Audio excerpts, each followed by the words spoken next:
Hi, I'm just going to quickly talk about what my topic is going to be for my article.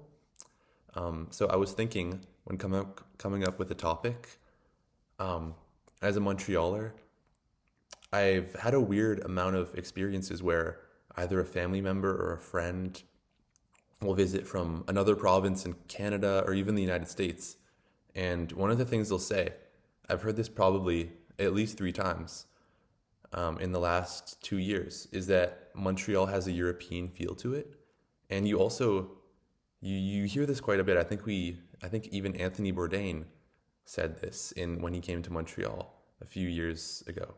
Um, and I was wondering, is this something that's true, or is it kind of a marketing term that's been thrown around for tourists looking for a cheaper way to visit Europe? And so I thought I would look at, is Montreal really, do we have kind of this European identity that sets us apart from our North American counterparts? Um, is this something that's real? And I thought there was a number of things I could look at on this topic. So when researching, I've looked at, well, obviously the biggest thing is language. Montreal is a very bilingual town, even like with a majority of French speakers.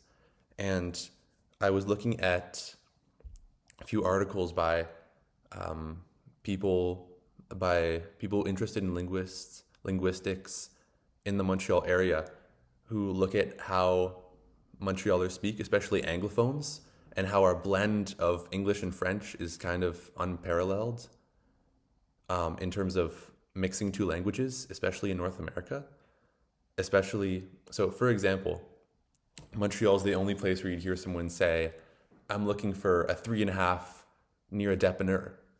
You'd only hear, I'm looking for a one-bedroom apartment near a corner store in Ontario or something.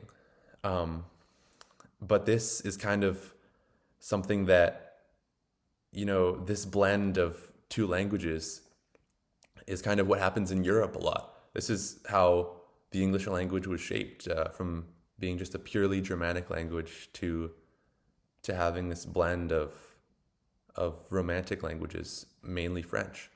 So that's obviously kind of a European phenomenon.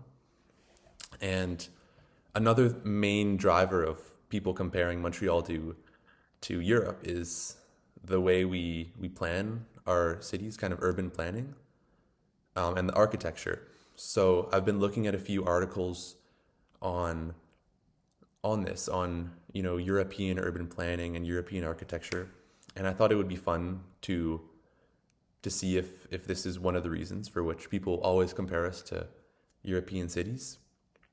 But obviously, I don't want to mention too many statistics or kind of bore the reader in this article. I want to keep it lighthearted and even quirky at times. As for development, I think obviously the things I've mentioned are going to occupy a big part, but I also want near the end to see, if we are a painfully North American city, are there ways we could take from Europe? Are there, is that a model we'd want to base ourselves off of? Or again, is it just something you see on TripAdvisor? So if we are indeed a North American city, should we try and modernize and become like Europe or not? Um, so obviously, I don't have the full article written, but that's kind of a layout and template of what I'm looking to do with this article.